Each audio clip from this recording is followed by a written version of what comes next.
Councilor Bakay. I move for the adoption of the journal and minutes of the SQ regularization held on May 20, 2019. Councilor Sangguniang Bakay. Move for adoption of our journal and minutes of this regularization held last May 20, 2019. And then the Councilor is in session and all the members of the Sangguniang present. The journal and minutes of this regularization held on May 20, 2019 are hereby adopted.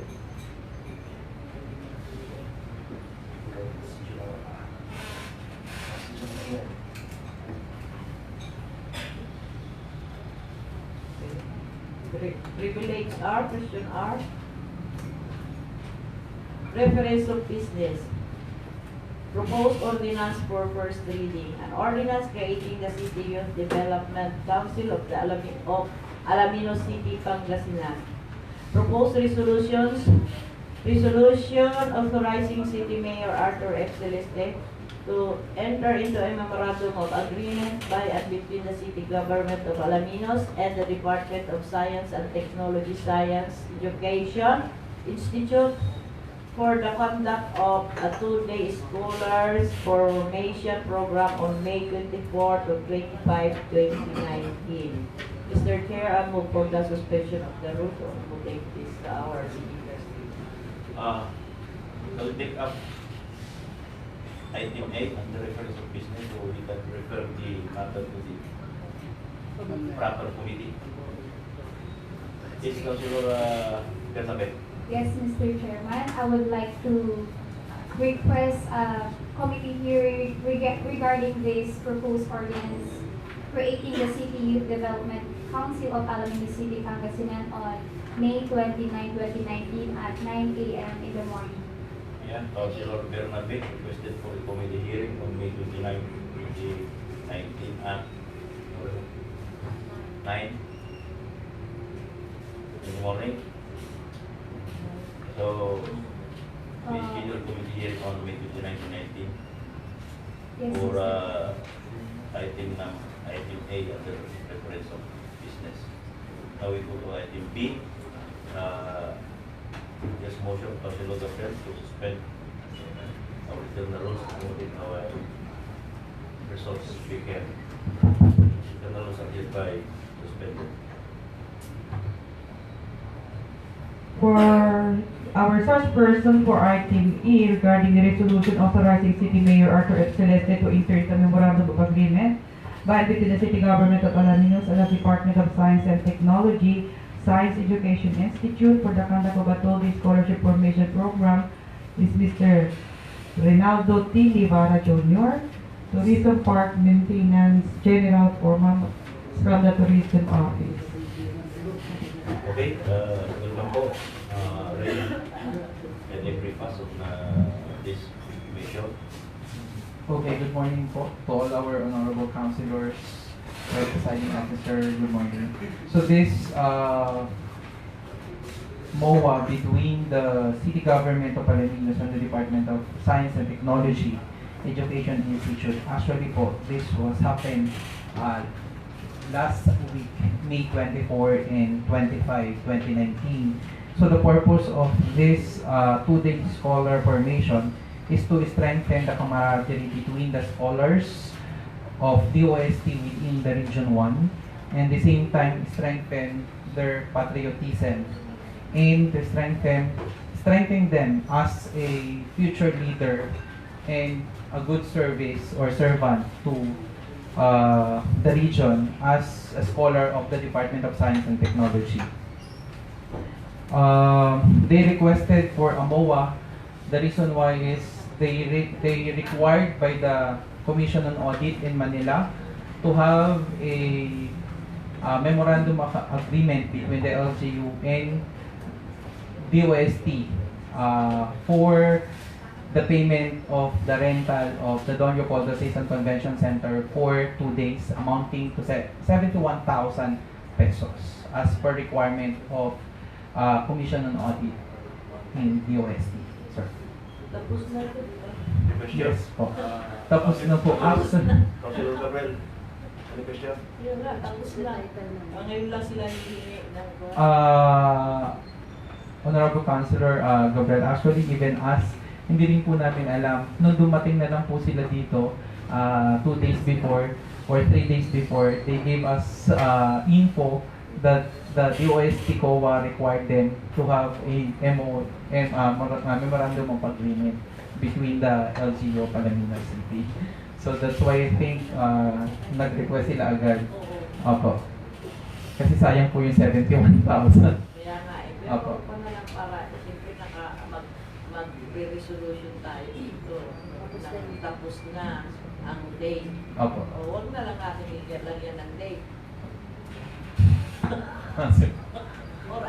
or yung resolution natin last week na lang. Last week po. Kung aminable lahat ng kwan. Okay lang kung walang date. We have already approved the minutes and journal ng last session natin. Nato na yun. Okay, Hindi pero natin pinagdagdagan yun. Paano Huwag yun? na lang date ngayon. Wala nang date. Wala na yung date sa May 2022. Kasi parang pag tayong mapandito kasi, hindi naman sa kung requirement ng COA.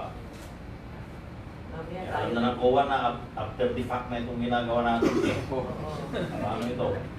Kaya nga eh. Certification na lang, ang resolution.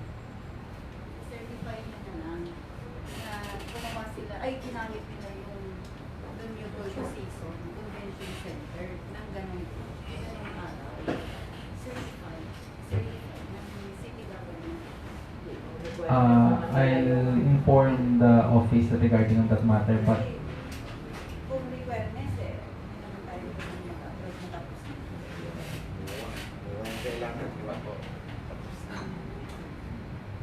we'll inform the Department of Science and Technology. Alikwa, yung ibang paraan. Opo. Kasi ang sabihin ko, ang principal mo dito is COA. Alam na COA na tapos na.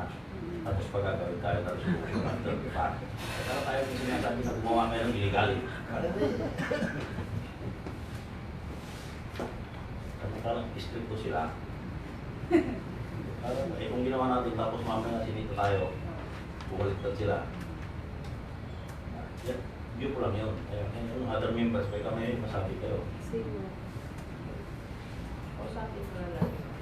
Sige po, we'll talk to the Department of Science and Technology instead of MOA. Let's have a certification that the event was happened in the city of Alaminos. 1 minute before the thing. Opo, kasi tapos na rin po yung sige po, we'll inform them. Hindi naman yung ayaw namin. Kasi tapos na. Before sana, before ng May 24, pero ng board of May 24. Sige po. Or huwag mo na lang lagyan ng Ng date which is May 24 and 25.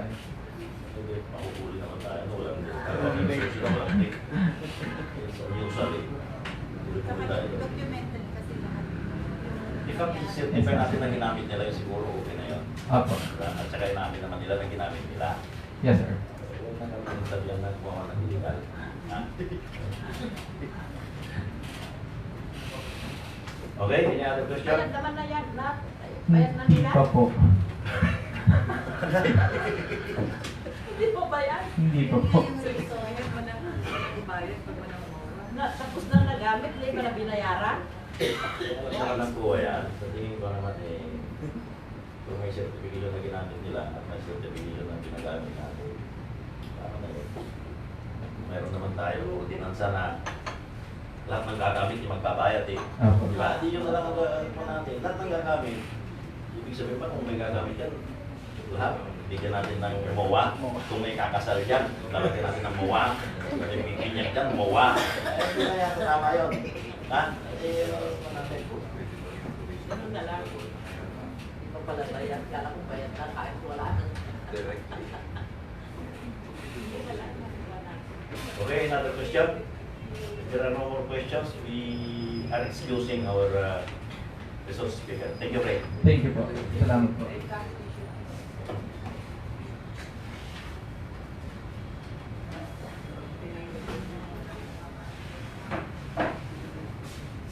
Okay, the temporary lifting of the Suspicion ko sa kita by lifted. Proceed. Regarding this, Mr. Chair, delete na natin. Ordering from others. We delete it from calendar. Communications received. For review, Barangay Ordinance number 2019-01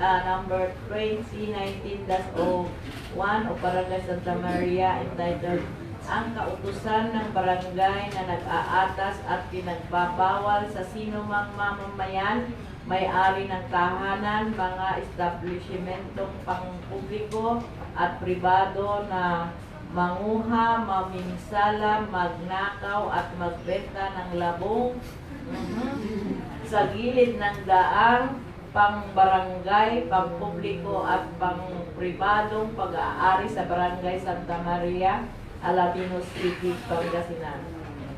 Puro tinakaw mo sa akin.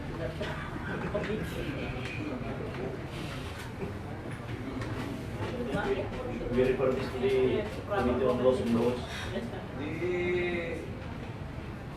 The law is very bad. Sarap yung binanang Sa entire prohibition of gathering labong. Isang iba na regulation. I think we have already done an ordinance. City ordinance prohibiting the lahat ng packaging ba? Wala city ordinance. Pa yung ordinance nila dito.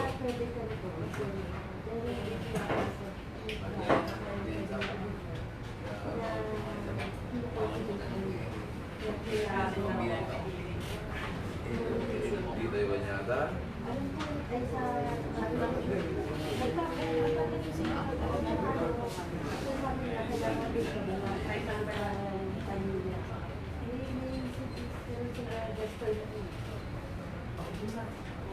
Ngayon, alituntunin. Okay, Lahat the chair ng declares mamamayan 2-minute break. ay inaatas Gagawin sa natin bawat dito. manguha, maminsala, magnakaw at magbenta ng labong sa mga pangpubliko at pribadong kawayan. Sa entire prohibition, this is not possible.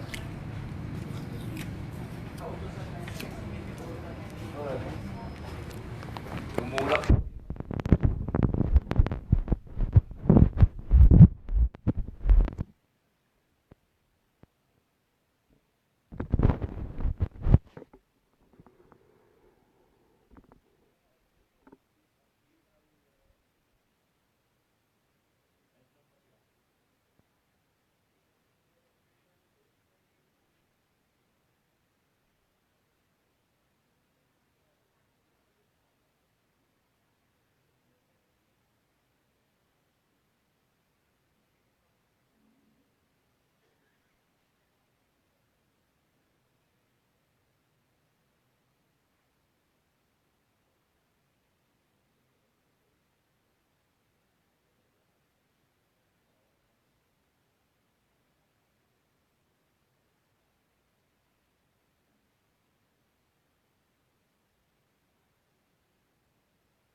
Joy!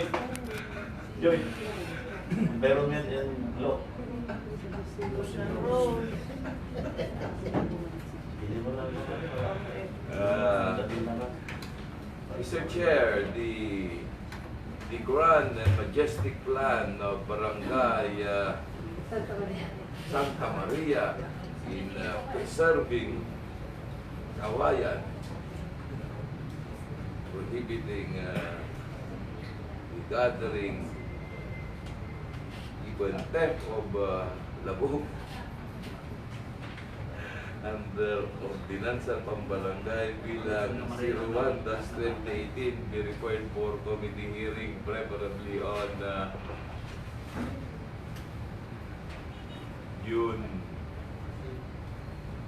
Ay, ano niya? Mayo, June ko na next week. July mo na wala. July mo na lang.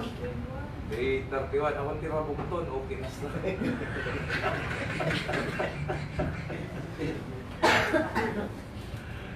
July yun, tanyo kwan na lang yan. Bagong set o kwan na. Ito lang nagkara. awan to tira bukan, awan kay Rawin na ng ikawayan. June 7. Okay, Chairman ng Committee on Laws and June Rules. 7 President at Castro, 11 o'clock. schedule the committee hearing on proposal reviewing ordinance number 2019-1. Barangay Santa Maria on June 7 at 11 o'clock in the morning. Please notify the barangay officials of Santa Maria.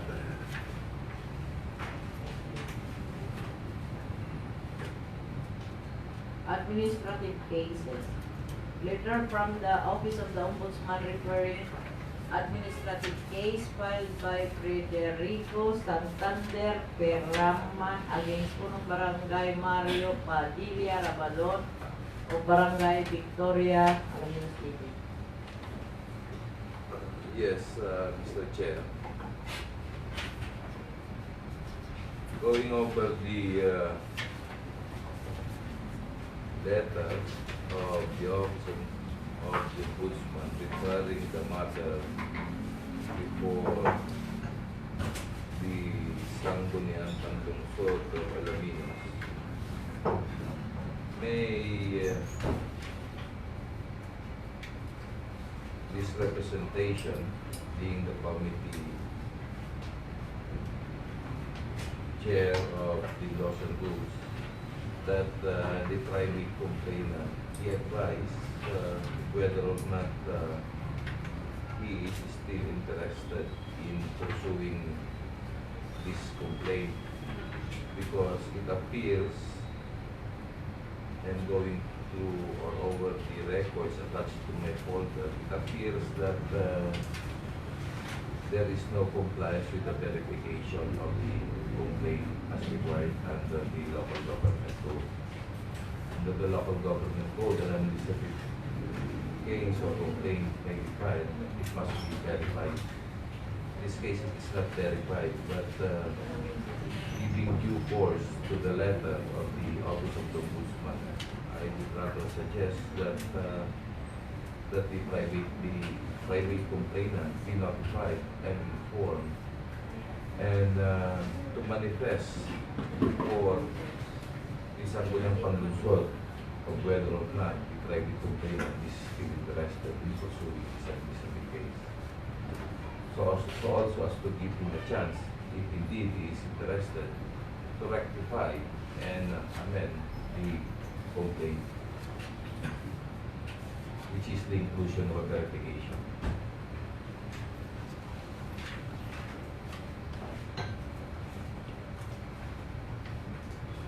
Before we act on the matter.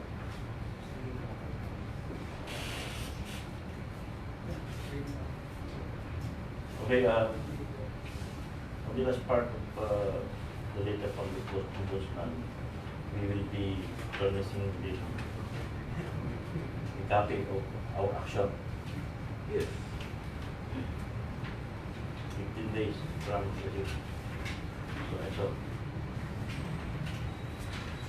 Yes, but this is not mandatory. This is just a, you will just be appreciated. Ombudsman says that if you will furnish them within 15 days, you will be highly appreciated. If you do not furnish them in 15 days, you will not be penalized. Because if you will act on the matter and knowing that the complaint is defective, then how can we act? Our action is as what you Yes, that will be said. our action. That will be our action Yes. to advise the complainant if he's still interested. If he's still interested, we should rectify. And of the record, if there is also a criminal case. Actually, this is the criminal case that was filed. And there was already a desistance by the private complainant in this criminal case. So at least, if we will no longer be interested in pursuing this case, then we'll just make the report, the proper report to the Office of the Ombudsman. Okay? Madam Secretary? The action sa Sangguniang is to advise the complainant to get or advise the Sangguniang if he's still interested or to provide the complaint. If he's still interested, maybe it's better if we attach the resolution of the fiscal.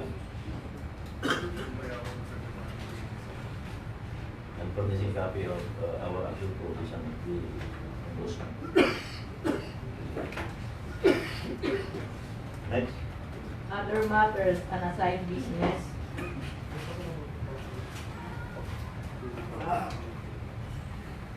Committee reports. Appropriation Committee report from the hearing held on May 23rd regarding the annual budget 2019 of the following barangays, indicating the details opposite it to it, Barangay Limansangan, Makati, Pangapisan regarding their annual budgets.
Conducted on May 23, 2019.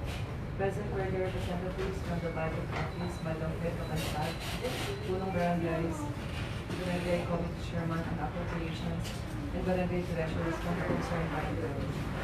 The representative of each barangay was given the opportunity to present to the body their proposed 2019 annual budgets. Some clarifications were discussed during the deliberation, particularly their priority projects in their respective barangays. Based on the hearing conducted and the certification from the Local Finance Committee as to the substantial compliance of these barangay budgets to applicable budgeting rules and laws, the committee found these three barangay budgets in order. In view of the above stated findings, the committee hereby moves for the adoption of the committee report and the inclusion of the adoption of a resolution declaring valid and operative the reviewed barangay in the business of the day to be Barangay Limansangan, annual budget 2019, 1,987,664. Makati, annual budget 2019, 1,755,340. And Pangapisan, annual budget 2019, 3,101,880. Councilor Caro Bison Season moves for the adoption of the committee report and the division of the matter to the business of the day. Any second? Second by Councilor Sangguniang Panlungsod, gather the isang 100%. The committee report is hereby adopted and matter is elevated to the business of Jay. Joint Committee report from the hearing held on May 23rd regarding the resolution adopting the city's human induced hazard contingency plan 2019-2024. Yes, Mr. Chairman. With regards to this resolution adopting the city's human induced hazard contingency plan 2019 to 2024, we have not conducted, we did not have a committee hearing last week with 23. Instead, we'll have a committee hearing after this regular session at 11 in the day.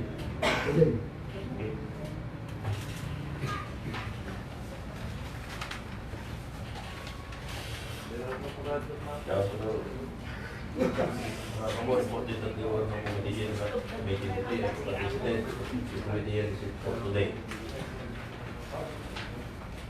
Next.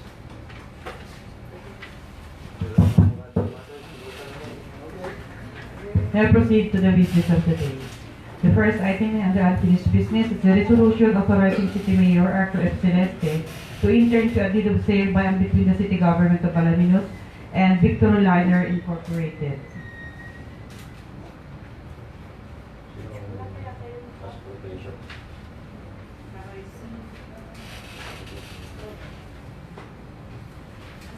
Do you really have to draft the what? Did you say? Wala pa po sila sinasabi, sir. Sir, nag-follow up na po ako. Wala pa pong binibigay ang GSO na yung nire-require na specs for yung maintenance cost and also the draft deed of sale wala pa po. I called Madam Wen kanina and she informed me na tatawagan daw po ulit niya ang GSO. But so far, sir, as of this moment, wala pa pong dumarating. So, is it action on this matter?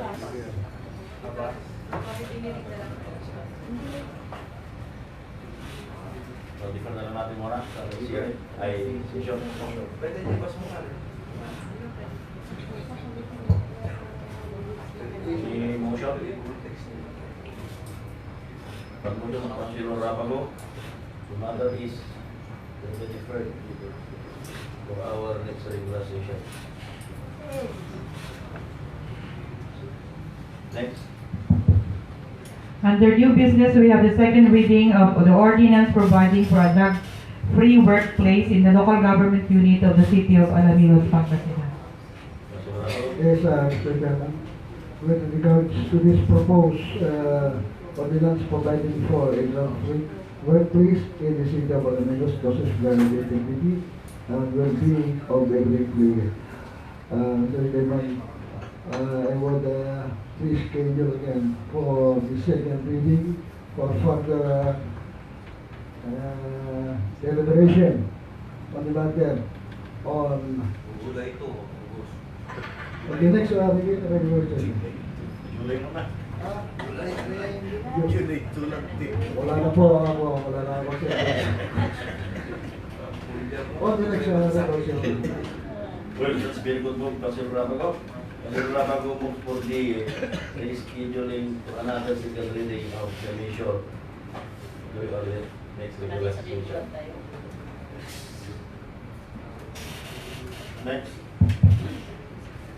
Second reading of the ordinance providing for the centralization of scheduling of trips of all motorboats ferrying passengers to the 100 Islands National Park at Bucap Wharf, Alaminos City, Pangasinan, regulating acts and providing penalties for violations thereof. Yes, Yes, Mr. Councilor Chair. Bison.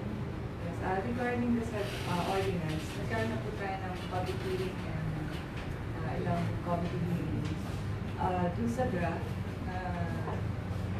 nasa folders ng bawat councilors, kung nagkaroon kasi kami ng committee hearing and hindi na isama yung proposed na revision regarding sa statutory scope and application to include travel agency. Insert siya after yung word na Bucap Wharf include, idagdag itong phrase na including travel agency, tour operators who own boats and those held by accommodating establishments which are non-members of any association.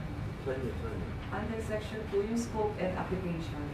This ordinance shall govern the centralization of scheduling of trips of motorboats at the Lubak Wharf, including travel agency or tour operators who own boats and those held by accommodating establishments which are non-members of any association. Tapos under section 6 exclusion, i-add po yung Barangay Victoria under letter A, motorboats ferrying passengers from zones of Bolo 1 and 2 of Barangays Dalbang, Victoria, and Pandan respectively, and Mangrove at Barangay 20 City. Letter B, glass boat owned by a travel agency not to exceed 2. Idagdag din po yung not to exceed 2.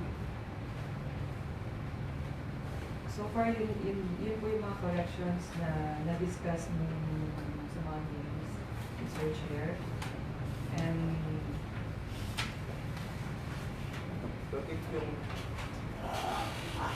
Bakit sa section 2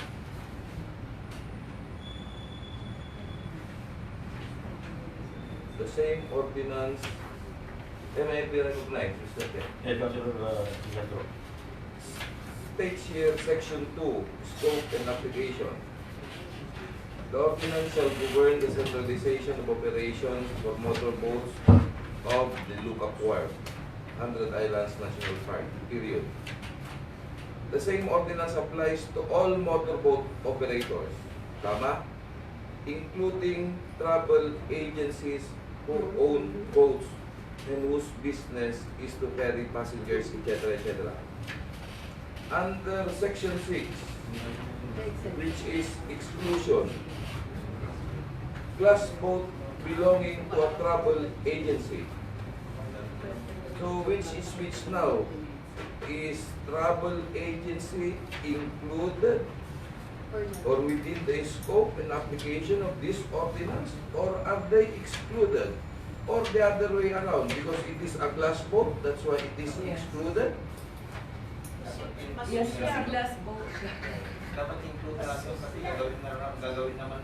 Now, my point of, what I would like to be clarified in this is that there are two conflicting sections here, which is the scope and application, meaning what is included, and section 6, which is exclusion, or what is excluded, or what is not covered by this ordinance. Anyway, I believe it is proper for review because it's still in the second review. Yes, since So, it's a glass boat, kaya nakaseparate siya. So Kasi pag isa pa glass lang- boat ka, hindi ka included dito sa ordinance ng ito. Is that what we are saying now? Napag-usapan. And then, ikaw ano ba po yung proposal na mas... Hindi yung proposal. I just like to be clarified with the ordinance. I understand mayroon tayong minutes niyan. Nag-address yung question na yan noon. Yeah, sa public. Pwedeng pag i-review natin yung discussion doon sa area na yun. I-review na lang kasi Meron yan. ini-include natin tapos ini-exclude natin. Yes, Councilor Raul, bakay. Sa dispute ko lang yung glass boat, dapat ilagay na lang doon sa include yun. Hindi i-exclude kasi gagawin with away vehicle yan. Magagawa na naman yung mga nag-illegal yan. Gagawin na naman yung transport na fiberglass dito sa baba. Gawin lang makapagnakaw lang ng pasahero. Kaya dapat idagdag na natin dun sa inclusion dito sa scope ng application. So hindi na siya So, ayusin na lang natin. Oo. Pagkatapos po, sa district ko lang, Ikaw muna, isa-isa natin. So, ang proposal is include na. include na, oo. Anong agreement natin? Isa-isa na lang natin. Oo. Ano bang, anong position natin? Kasi Include hindi. base po sa experience namin ng Mr. Chair, sigurado gagawin na naman yan ng mga nag-illegal. Kasi may exclusion dito na boat. Ulit ni Darwin the issue. Doon sa first round, excluded. Tama? Doon itong second reading natin, sinasabi na yung iba is include. Are we all in agreement na include na yan para matapos na yung issue sa Glasgow? That is not the only issue here. But I am clarifying Isa-isa nga natin eh. Yeah, and Yung issue na yun. what is the reason behind the law? Why are we including at the same time excluding travel agency, and then at the same time excluding glass boat belonging to a travel agency? See, there is now two gray areas here. We include and we exclude a travel agency, and then at the same time insertion of a glass boat, which is now excluded. I think there should be a proper review of this ordinance. Yes, Councilor Bakay. Mr. Chair, kasi base po sa experience namin, dumadami na rin doon ang mga travel agency na kumukuha ng travel agency. Wala naman silang hotel, wala naman silang van na sundo sa mga van. Ilan na po yung van, base po sa experience namin, ilan na po yung nagpapanggap na travel agency. Kaya kung hindi po natin i-include ito, gagawin na naman getaway vehicle yan. Pagkatapos Mr. Chair, kung i-klaro ulit dun sa exclusion dito na excluded from the operation of this unified scheme or motorboat operation period passenger from Sun, Puluhan, Puluto, Barangay Kilban, Pandan, respectively ang mangrove at barangay point. Dapat mayroon din tayong ilagay na i-regulate din natin na sigurado mo. Kasi ang nakuha ko, ang sa akin lang, isa-isay natin yung mga issues of contention. Ano ba yung issues of contention dito sa ordinansa ito? Isa-isa na, i-identify na lang natin para isa-isa natin i-resolve. Huwag na natin pag-halo-haloin ang discussion natin. Ano yung unang issue? Itong glass belonging van, i-include na lang natin. Ay, yun ang unang issue. So, kasi kung ma-resolve natin, pupunta tayo sa kabilang issue na naman, yung mga travel agencies. Kung may issue pa, para isa-isa na maayos. Pasok na lang natin lahat sa may kunyan. Sa acquisition niya. Another point here, Mr. Chair. Yes, Councilor. Under Section 5, Paragraph B, all motorboat operators at the Lupa Wharf shall be given chance to ferry passengers in each day. However, if there are still passengers waiting at the wharf and no motorboat available on that day, the tourism office shall provide ways to accommodate them. The sentence or the clause, the tourism office shall provide ways to accommodate them. Is this not legislating? Hindi mo lang mo You are giving the How? executive How? the authority to legislate, which is not even part of their power.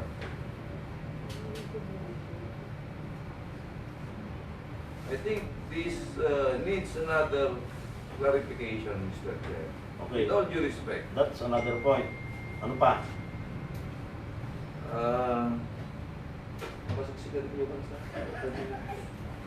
Ano pa? Identify na natin ha. Para ma-clarify natin. Glass boat, travel agencies, yung power of the tourism to Yes. make Another the point, necessary- Mr. Chair. Another point. Is the nature of criminal or penal laws, which is territoriality. I believe the ABC chairman, Councilor Raul Bakay, has a very nice point. Why does this law exclusively applies to lookup only?